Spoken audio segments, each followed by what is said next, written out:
सत्संगत जी, प्यार से कहना धन निरंकार जी।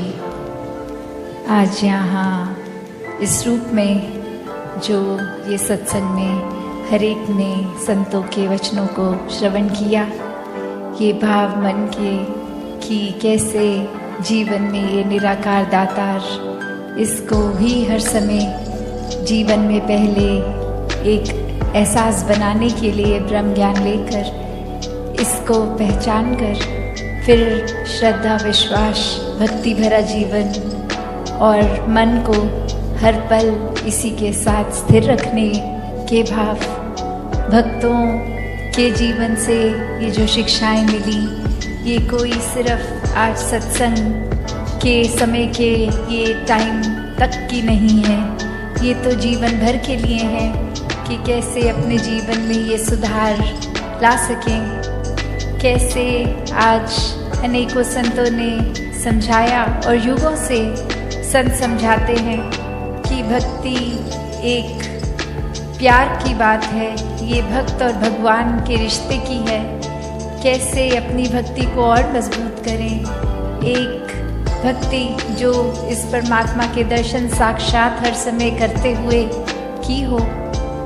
कैसे जीवन में फिर एक चेतनता का इस्तेमाल करते हुए हर समय अवेयर होके एक हर समय में लिविंग इन द मोमेंट, उस समय भी ये सोते जागते उठते बैठते हर समय की श्रेष्ठता तभी है जब एहसास में निराकार हो।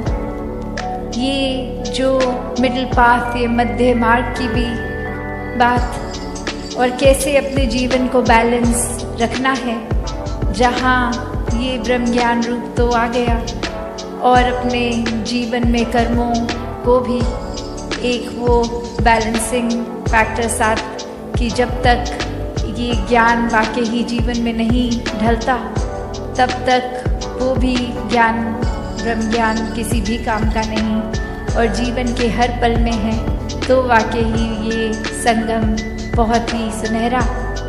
और साथ ही ये बैलेंस सिर्फ ज्ञान और कर्म की बात नहीं है, ये सेवा, सुमिरन, सत्संग, भक्ति, ये भी बैलेंस की अक्सर ये देखा जाता है कि हम एक मन से तो अगर इस परमात्मा, इस निराकार का सुमिरन कर रहे हैं, पर जीवन में फिर एक सत्संग जाने की रुचि नहीं है, मन में पूरे संसार के लिए सेवा भाव नहीं है, तो फिर ये बैलेंस नहीं है। ये भी अपने आप में ये जैसे तराजू तो चलो दो चीज़ों का बैलेंस कर सकता है, पर यहाँ ये तीन जगह पे सेवा, सिमरन, सत्संग का बैलेंस है। कैसे एक भक्त का जीवन फिर निराकार के ऊपर ही अलाइन रहता है जब संतों के वचनों को सत्संग रूप में एक श्रेष्ठता दी जाए, ये दिल हर समय परमात्मा के एहसास में हो, मन में फिर भेदभाव नहीं, नफरत नहीं, एक दासों के दास हैं हम, ऐसे भाव से समर्पित होके एक अपने किसी फायदे के लिए नहीं, एक बेगर्ज होके ये सेवा की जाए और इस सेवा में फिर ना देखा जाए कौन है, कहाँ से आया है, ये हर एक के लिए दिल एक समान, हर एक को पूजनीय मानते हुए हर एक के जीवन में किस तरह कंफर्ट आ सकता है। तो ये मध्य मार्ग, ये बैलेंस, ये भक्ति का, और कैसे मानवीय गुणों से फिर युक्त होकर अपने जीवन में इस परमात्मा को एक रखकर स्वयं ही हर एक को ह्यूमन वैल्यू का साक्षात रूप इंसान बन जाता है। कैसे फिर ये समझ आ जाती है कि ये हलचल दुनिया की तो होती रहेगी, एक ये भाव कि हर समय कुछ ना कुछ तो होता ही रहेगा संसार में, पर ये परमात्मा के ऊपर स्थिर होने से ही मन स्थिर हो पाएगा। वरना तो जैसे जैसे आंखों के आगे जो सिचुएशन है, उस समय जो चल रहा है, मन उसके रंग में रंग जाता है। अभी घर में कुछ खुशी का कारण बना तो दिल बहुत प्रसन्न है, अभी कामकाज में कुछ दिक्कत हुई, मन उदास है। ये फिर मन अपना रूप बदलता रहता है और कैसे मन को फिर जब जब हर पल इस परमात्मा में रखते हैं तो ये एहसास कि कुछ भी होता चला जाए, ये सुकून में ही रहना है, ये अपने आप सहज जीवन बन जाता है। ये कोई फोर्स नहीं फिर करना पड़ता कि एक फीलिंग तो अनईजी हो रही है उसको कैसे ईजी करें। एक ये सहजता, सुकून, आनंद की अवस्था स्वयं ही एक आ जाती है। एक अक्सर सत्संग में भी हम वो उदाहरण एक स्टोरी रूप में सुनते हैं, जहाँ एक इंसान एक स्कूल में टीचर बच्चों को अलग अलग पेंटिंग्स बनाने को बोलते हैं जिसमें पीस, कामनेस डिपिक्ट हो, सुकून डिपिक्ट हो, और मेजॉरिटी बच्चे नेचर को इतना सुंदर बना देते हैं कि वो देखकर एक समझ आ जाता है कि थीम ये पीस है, कामनेस है, सुकून है। और वही एक पेंटिंग जो एक इतना तूफान का दृश्य उस बच्चे ने बनाया कि सब कुछ तहस तहस हो रहा है, पेड़ गिर रहे हैं, एक बादल गरज रहे हैं, लाइटनिंग है, एक हवा तेज चल रही है, मिट्टी उड़ रही है, और वहीं एक घोंसला किसी पेड़ पर जो एक सुरक्षित, बहुत ही सेफ अपने आप को वो मदर बर्ड अपने बच्चे को खाना दे रही है, एक बहुत सेफ उस घोंसले में, उस नेस्ट में रख रही है। तो यही फिर उस जब पेंटिंग पे नज़र गई और ये सोचा कि बाकी सब जगह तो पेड़, पहाड़, झरने एक बहुत ही अच्छा ऐसा है, और ये इतनी डिस्टर्बिंग विजुअल, इसको कैसे उस थीम में बच्चे ने सोचा।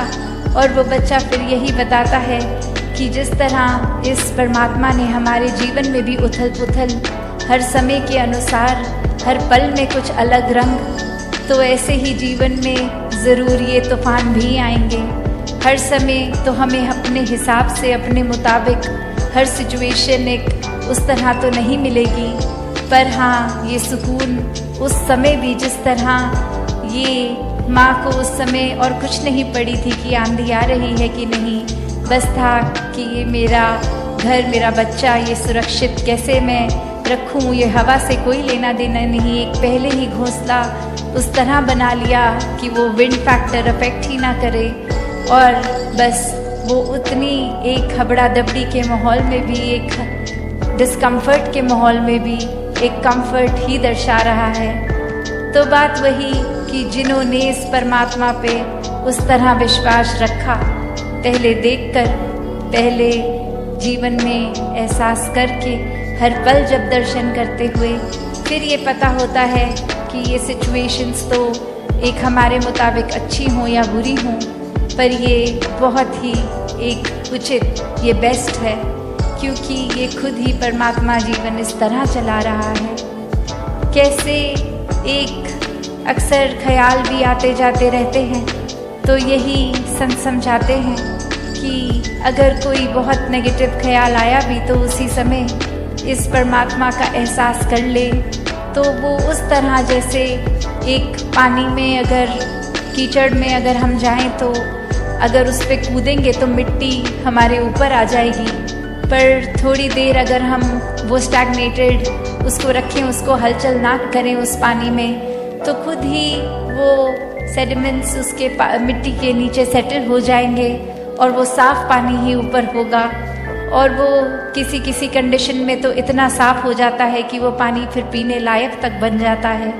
और अगर हम उसको सेटल ही ना होने दें, उसमें लगातार अपने हाथ पांव मारते रहेंगे, तो फिर तो वो पानी पीने से रहे, क्योंकि इतनी मिट्टी ही आएगी मुंह में। तो बात वही कि ये परमात्मा हर कुछ अगर दे रहा है, हमने उसमें से पिक क्या करना है, कहाँ पे पेशेंस रखकर सिचुएशन में खुद टल जाना है, ये जानते हैं। फिर भी उस समय इतने खुद ही परेशान, इतने अनईजी हो जाते हैं, और कुछ हद तक इस परमात्मा से भी वो उदासी, ये एक मन में आर्ग्यूमेंट भी हो जाती है।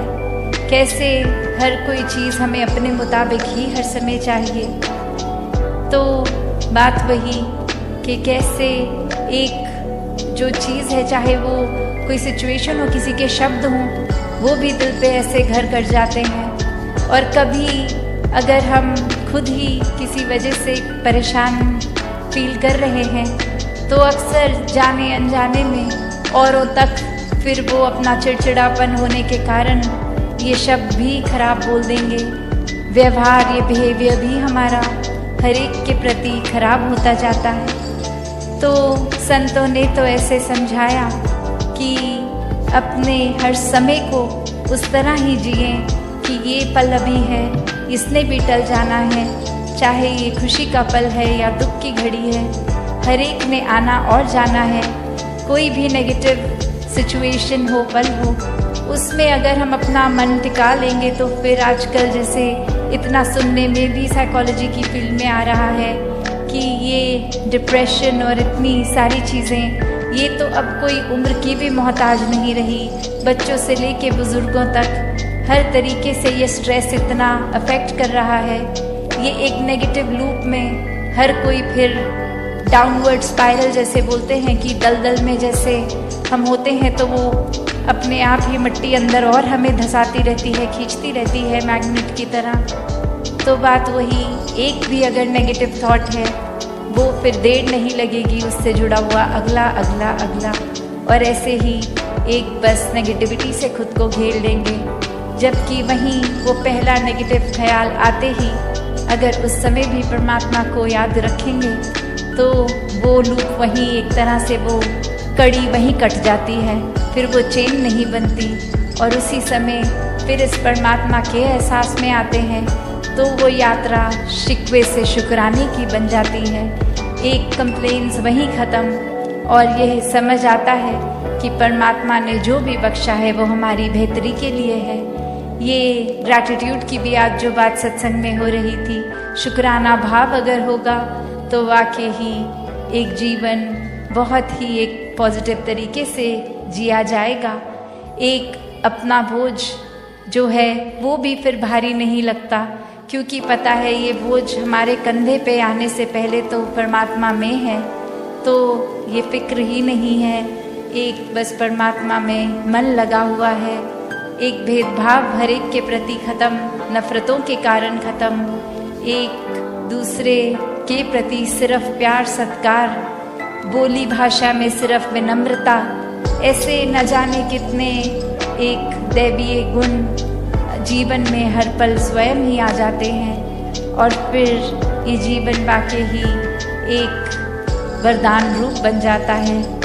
तो हर किसी के हिस्से में ये भक्ति भरा जीवन जब आ जाता है तो वाकई ही ये मानुष शरीर, ये दिल, जैसे अक्सर कहते हैं कि मन मंदिर, तो वही बात मंदिर में भी अभी हम सत्संग कर रहे हैं। तो ये परमात्मा का वास कण कण में है।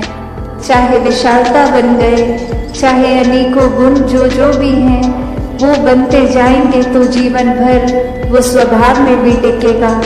तो ऐसा ही जीवन भक्तों का रहा है कि ऊपरी ऊपरी कोई सिखाई नहीं, ये तो रोम रोम अपना इस निराकार के हवाले है और इसी में एक मिक वाली अवस्था है। तो ऐसा ही भक्ति भरा जीवन हर कोई जीता जाए, सेवा सिमरन और सत्संग को प्राथमिकता देते हुए अपने जीवन के हर काम किए जाएं और उसमें भी फिर वो सेवा रूप ही होगा, चाहे वो किसी प्रकार का भी एक ठीक नियत से किया गया काम हो, कोई चतुर चालाकियां ना उसमें मिले। तो दातार हर एक पे कृपा करे कि हर एक के दिल और कोमल होते जाएं, हर एक के मन के भाव और शुद्ध होते जाएं, हर कोई निष्काम भाव से सेवा करता जाए। एक पूरे संसार के लिए ही एक हमारा एक कंपैशन भी मन में हो और उसी तरह फिर ये पूरे समाज के लिए, संसार के लिए अपनी कंट्रीब्यूशन वो पॉजिटिव हर कोई देता जाए कि कैसे अपने जीवन में हर पल ये चलते ही जाना है। ये एक स्टैटिक एक अपनी जगह थम के ये जीवन नहीं जिया जा सकता और कैसे ये स्थिर जीवन होते हुए भी ये जो मूवमेंट की बात कि ये चलते रहने की बात, वो बात यही कि इस निराकार, इस दातार को जीवन में बसाना होगा।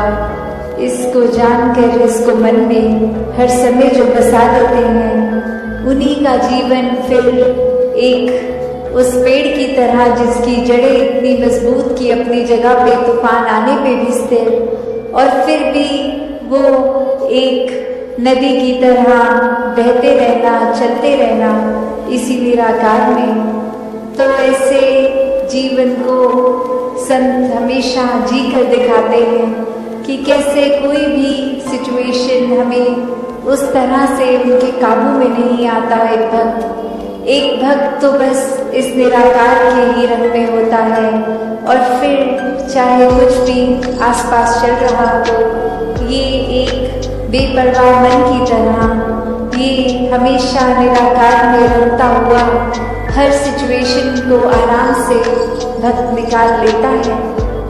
तो एक कहानी भी दासी ने एक बार पढ़ी, जहाँ एक जगह पर एक इंसान को पता लगता है कि यहाँ कोई बहुत ही एक वाइज इंसान एक आए हैं जो बहुत ही एक सूझवान है, और उनके पास जाकर वो कहते हैं कि आपको मुझे पता है बहुत और भी मिलने आ रहे हैं, मैं ज़्यादा समय नहीं लूँगा, बस एक ऐसी कोई शिक्षा जो आप जीवन में कोई मुझे एक आध मिनट में देकर समय बचा लें, अपना भी और हमारा भी। तो ऐसी क्या वो एक अमूल्य बात होगी जो एक मिनट के अंदर एक शिक्षा जीवन भर की बन जाए। तो वो इंसान कहता है कि बस मूव ऑन, चलते चलो। और अब वो व्यक्ति ये सोच रहा है कि मैंने तो सुना था ये बहुत ही एक गहरे इंसान है, बहुत ही सूझवान है, वाइस है, और एक सेकंड का समय क्या ले लिया इन्होंने, तो बस मूव ऑन बोल दिया। तो ये तो जाने को बोल रहे हैं मुझे, मेरे से बात नहीं करना चाह रहे। और अभी इसी सोच विचार में वो इंसान 2 कदम पीछे होके उनसे सोचने ये बात लगा, और फिर 1-2 व्यक्ति और इस दौरान आके उस इंसान के प्रति अपने भाव रखते गए, चलते गए। और अब वो इंसान वहीं उस बात में अटक गया कि ये मुझे जाने को क्यों कह रहे हैं, और फिर से एक बार हिम्मत करके कहते कि अब ये आपने जो बात कही थी, ये बात आपने मुझे क्या कहा था कि मैं चला जाऊं, ये मूव ऑन करने की बात। और अब वो बुजुर्ग कहते हैं कि आप तो मेरी उस बात से भी अभी तक मूव ऑन नहीं हो पाए। तो ये कंपैरिजंस, ये तुलना जीवन में अक्सर हर दिन ही कहीं ना कहीं दिमाग में आ जाती है। चाहे वो कंपैरिजन फिर एक अपने लाइफस्टाइल का हो कि हम किस तरह का जीवन जी रहे हैं, क्या क्या सुख साधन है हमारे पास, क्या वो सुख साधन हमारे पास जो है वो एक दूसरों से बेहतर हैं कि नहीं है, क्या ये सारी चीज़ें जो एक जीवन में कामकाज करते, पैसे एक संभालते हुए, खरीदते हुए चीज़ों को, एक घर बार, एक माया रूप इकट्ठा कर बैठे हैं, क्या ये इसकी प्रशंसा की जा रही है औरों द्वारा, या फिर क्या कोई एक चीज दूसरे से बेहतर है, तब तक तो ये सुखदाई महसूस हो रहा है मन को। और जिस पर ये कि कैसे मैं अपने जीवन को एक नैरो माइंडेड दृष्टिकोण से ही देख रही थी कि ये दुख सिर्फ मेरा ही है, किसी और के हिस्से दुख नहीं आता, सभी ने खुशियाँ महसूस की हैं। और किस तरह आज हर घर में जाके मेरी आंखें खुली कि ये नज़रिया, ये मेरी नैरो माइंडेडनेस, ये बहुत ही लिमिटेड सोच थी, और इसी वजह से एक लार्जर विजन नहीं देख पा रही थी। तो कैसे एक समझाने का कहानी से भाव यही कि हर किसी के हिस्से जो है वो हर एक पे डिपेंड करता है कि हमने उस परिस्थिति का क्या करना है। एक हर एक के पास एक जैसी चीज़ आई है अगर, तो जो समय जीवन का मिला है, ये श्वासें मिली हैं, इसको एक प्यार के साथ काटनी है, एक सहज हो के स्थिर मन के साथ रहना है, या फिर एक बेचैनी में ही जीवन काट देना है, एक नफरतों में उलझनों में रहकर ही एक खुद के ऊपर और ऐसे बंधन बांध लेने हैं कि फिर खुल के सांस भी नहीं आ पाई। फिर तो एक दिल से दूसरे दिल तक ये रास्ता भी नहीं। एक खुद को दीवारों में इतना बांध लिया कि हर कोई फिर ऐसा दिखता है कि ये इंसान से प्यार नहीं हो सकता, इस इंसान के प्रति हम कुछ ऐसा महसूस नहीं कर सकते, ये इंसान तो सिर्फ एक कमियों का भरा हुआ है। तो बात वही जो हमेशा हमें से शब्दों ने समझाई कि कमियां अगर देखनी ही हैं तो खुद में देखो, खुद को संवारो।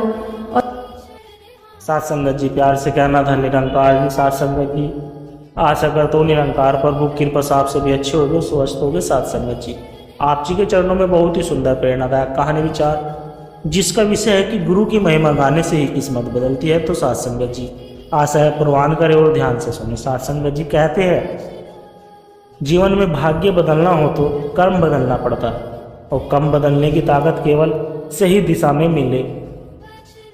मिलने वाले ज्ञान से ही आती है। साथ संगत जी, ज्ञान का स्रोत है गुरु। गुरु केवल उपदेश देने वाले नहीं होते, बल्कि हमारे अंधकार को हटाकर प्रकाश की ओर ले जाने वाले पथ प्रदर्शक होते हैं। परंतु उनके ज्ञान की गहराई तब समझ में आती है साथ संगत जी, जब हम उनकी महिमा को अपने जीवन का गीत बना लेते हैं। यह कहानी एक ऐसे व्यक्ति की है साथ संगत जी, जिसकी जिंदगी निराशा, भाव और असफलता के अंधकार में डूबी थी, लेकिन जैसे ही उसने गुरु की महिमा को अपनाया और उसका गुणगान शुरू किया, उसकी किस्मत पलट गई। साथ संगत जी, यह कहानी आपको यह महसूस कराएगी कि गुरु की महिमा गाने का अर्थ केवल शब्दों में नहीं, बल्कि जीवन में उनके उपदेशों को जीना है। और जब यह होता है तो परिस्थितियाँ भी आपके पक्ष में बदलने लगती है। साथ संगत जी, साथ संगत जी, रामनिवास एक छोटे से गांव का साधारण आदमी है, लेकिन जीवन में हर तरफ से असफल है। खेत में घाटा, व्यापार में नुकसान, परिवार में कलह और मन में निराशा। उसने कई जगह उपाय किए, ज्योतिषी, तंत्र, मंत्र, दान, दक्षिणा, लेकिन नतीजा जो मिला वह कुछ नहीं था। वह मानता था साथ संगत जी, उसकी किस्मत खराब है और इसे कोई बदल नहीं सकता। एक दिन साथ संगत जी, गांव में एक संत का सत्संग हुआ। रामनिवास अनमाने भाव से वहां जाता, लेकिन गुरु के शब्द उसके दिल को छू गए, जो कि इस प्रकार थे, किस्मत लिखने वाला कोई और नहीं बल्कि वही है जिसने तुम्हें यह जीवन दिया है। गुरु का काम है तुम्हें उससे जोड़ना। गुरु कहते हैं महिमा गाओ, लेकिन केवल जुबान से नहीं, अपने कर्मों से। साथ संगत जी, रामनिवास पहली बार महसूस करता है कि शायद उसकी किस्मत बदल सकती है। वह रोज सुबह गुरु के उपदेश याद करता, उनकी महिमा गाने वाले भजन गाता और उनके बताए छोटे छोटे सेवा कार्य करता। साथ संगत जी, धीरे धीरे उसका मन शांत होने लगा, गुस्सा कम होने लगा, परिवार में प्रेम बढ़ने लगा। साथ संगत जी, वह महसूस करने लगा कि महिमा गाना केवल भजन गाने तक सीमित नहीं, बल्कि अपने जीवन को गुरु की शिक्षाओं के अनुरूप बनाना है। साथ संगत जी, उसकी मेहनत और सेवा भावना से गांव के लोग उसका सम्मान करने लगे। एक व्यापारी उसकी ईमानदारी देखकर उसे काम देता है, जिससे उसका आर्थिक हाल सुधरने लगता है। उसकी फसल में भी अच्छी पैदावार होती है। साथ संगत जी, क्योंकि अब वह गुस्से और जल्दबाजी में गलत फैसले नहीं लेता था। परिवार भी खुशहाल हो गया। साथ संगत जी, गुरु फिर गांव में आए। रामनिवास उनके चरणों में गिरकर कहने लगा, गुरुदेव, आपने मेरी किस्मत बदल दी। गुरुदेव ने मुस्कुराते हुए कहा कि मैंने नहीं, तुम्हारी भक्ति और सेवा ने बदल दी। गुरु की महिमा गाना मतलब गुरु की राह पर चलना, और यही सच्चा भाग्य बदलने का मंत्र है। साथ संगत जी, जो भी सच्चे दिल से गुरु की महिमा गाता है, उसकी किस्मत खुद ब खुद बदल जाती है। साथ संगत जी, साथ संगत जी, मैंने शहर का एक पढ़ा लिखा युवक जो कई साल से नौकरी ढूंढ रहा था, लेकिन हर जगह असफलता मिली। वह मान चुका था कि उसकी किस्मत खराब है और कोई चमत्कार ही उसे बदल सकता है। घर में तनाव, दोस्त उसकी मजाक लेते थे और खुद पर विश्वास उसका खत्म हो चुका था। एक दिन वह पार्क में बैठा उदास था, तभी वहाँ से भजन की आवाज़ आई। सत्संग जी पास जाकर उसने देखा कि कुछ लोग गुरु की महिमा गा रहे हैं और उनके चेहरे पर अपार शांति थी। सत्संग जी वह सोचने लगा, इनके पास शायद सब कुछ होगा, तभी ये इतने खुश है। एक बुजुर्ग ने उससे कहा कि बेटा, यहाँ आने के लिए अमीर होना जरूरी नहीं, बस दिल खुला होना चाहिए। सत्संग जी अगले दिन से रोज वह वहाँ जाने लगा, लेकिन शुरू में सिर्फ चुपचाप बैठता, धीरे धीरे शब्द समझने लगता, भाव महसूस करने लगा। सत्संग जी एक दिन वह भी लय में आकर गुरु की महिमा गाने लगा। उसे महसूस होने लगा कि गाते समय उसका बोझ हल्का हो रहा है, मन में अजीब सी उम्मीद जाग रही है। सत्संग जी महिमा गाते गाते वह गुरु के उपदेश अपनाने लगा। समय पर उठना, ईमानदारी, सेवा और शिकायत छोड़ना। सत्संग जी वह छोटे छोटे काम करने लगा और लोग उसकी ईमानदारी देखकर उसे जिम्मेदारी देने लगे। उसका आत्मविश्वास लौटने लगा। सत्संग जी और एक इंटरव्यू में भी साफ और सच्चे दिल से जवाब देने लगा। सत्संग जी एक दिन उसे एक बड़ी कंपनी से नौकरी का ऑफर आया। अब विनय खुशहाल जीवन जी रहा था सत्संग जी, लेकिन वह रोज वही महिमा गाते जाता है जिसकी वजह से उसकी किस्मत पलटी थी। सत्संग जी वह आने वाले से कहता है कि गुरु की महिमा गाने का मतलब है अपने भीतर के अहंकार को हटाना। जब मन का अंधेरा खत्म होता है तो किस्मत खुद रोशनी बन जाती है। सत्संग जी इस भाव के साथ गुरु की महिमा गाना केवल शब्द नहीं बल्कि जीवन में बदलाव का संकल्प है। सत्संग जी शहर के कोने में राघव नाम का एक युवक रहता था। उसकी उम्र 30 साल थी। पढ़ाई लिखाई अच्छी, लेकिन किस्मत इतनी खराब कि नौकरी में टिकता नहीं। व्यापार में घाटा और घर में हर वक्त तनाव रहता था। राघव दिन रात सोचता था कि शायद ऊपर वाले ने मेरी किस्मत में सुख लिखा ही नहीं। माँ बार बार कहती कि बेटा हार मत मान, कहीं न कहीं कोई रास्ता जरूर हो। सत्संग जी लेकिन राघव का दिल पत्थर का हो चुका था। एक दिन वह थका हारा पार्क की बेंच पर बैठा था, तभी पास के मंदिर से भजन की मधुर आवाज आई। गुरु बिन ज्ञान न उपजे, गुरु बिन मिटे न मोह। राघव अनमाने भाव से वहां पहुंचा। सत्संग जी अंदर देखा तो एक संत की तस्वीर के सामने लोग बैठकर गुरु की महिमा गा रहे थे। वह वहाँ एक बुजुर्ग ने उसे बैठा देखा और मुस्कुराकर कहा कि आओ बेटा, थोड़ी देर यहाँ बैठ जाओ, यह जगह तुम्हारे मन को हल्का कर देगी। राघव वहाँ बैठ गया। सत्संग जी लेकिन सिर्फ सुनता रहा। अगले दिन फिर वही आवाज़ उसके कान में पड़ी और वह अपने आप खींचा चला आया सत्संग। दिन बीते, अब वह भी धीरे धीरे महिमा गाने लगा। शुरुआत में सिर्फ होठ हिलते थे, लेकिन कुछ हफ्तों में वह पूरे दिल से गाना गाने लगा। सत्संग जी उसका मन बदलने लगा। शिकायत कम हो गई, चेहरे पर शांति आने लगी। वह दूसरों की मदद करने लगा। सत्संग जी एक दिन सत्संग में संत ने कहा कि महिमा गाना मतलब केवल गीत गाना नहीं, बल्कि गुरु के बताए रास्ते पर चलना है। जब कर्म बदलते हैं तब भाग्य में बदलाव आता है। राघव, ये शब्द राघव के दिल में गहरे उतर गए। सत्संग जी राघव ने छोटे छोटे बदलाव शुरू किए। समय पर उठना, मेहनत में ईमानदारी, हर हाल में शुक्रगुजार रहना।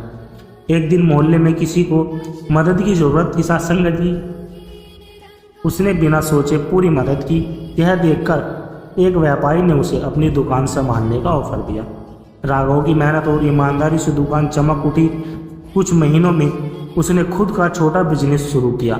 अब उसके घर में भी खुशियाँ लौट आई। माँ की आंखों में आंसू थे। सत्संग जी माँ ने कहा, बेटा तेरी किस्मत सच में बदल गई। राघव, नहीं माँ, किस्मत नहीं, नजरिया बदला है, और यह बदला गुरु की महिमा गाने से। सत्संग जी सालों बाद राघव खुद सत्संग में खड़ा होकर नए लोगों से कह रहा था कि मैं कभी सोचता था कि मेरी किस्मत बंद है, लेकिन गुरु की महिमा ने मेरे दिल का ताला खोल दिया। गुरु की महिमा गाना केवल सुर ताल का खेल नहीं, यह आत्मा को परमात्मा से जोड़ने का माध्यम है। जब हम गुरु के बताए मार्ग पर चलते हैं तो परिस्थिति भी हमारे लिए बदलने लगती है। अंत में भजन गूंजता है साथ संगत जी, गुरु की महिमा अपरंपार, जो गावे सो पावे पार। और साथ संगत जी इस कहानी इस भावना के साथ समाप्त होती है कि सच्चे दिल से गुरु की महिमा गाने वाले कभी असफल नहीं होते। साथ संगत जी दास के द्वारा कही गई प्रेरणादायक कहानी विचार यदि आप जी को अच्छी लगी हो तो वीडियो को लाइक करें, शेयर करें और कमेंट बॉक्स में धन निरंकार जी लिखकर अपनी राय जरूर दें साथ संगत जी। और साथ संगत जी दास को भी आशीर्वाद देंगे हर रोज आप जी के चरणों में ऐसे ही सुंदर सुंदर प्रेरणादायक कहानी विचार लेकर आता रहूं। साथ संगत जी तू ही निरंकार मैं तेरी शरणहा मैनू बख्श लो, तू ही निरंकार मैं तेरी शरणहा मैनू बख्श लो, तू ही निरंकार मैं तेरी शरणहा मैनू बख्श लो, तू ही निरंकार मैं तेरी शरणहा मैनू बख्श लो, तू ही निरंकार मैं तेरी शरणहा मैनू बख्श लो, तू ही निरंकार मैं तेरी शरणहा मैनू बख्श लो, तू ही निरंकार मैं तेरी शरणहा मैनू बख्श लो। साथ संगत जी प्यार से कहना धन निरंकार जी।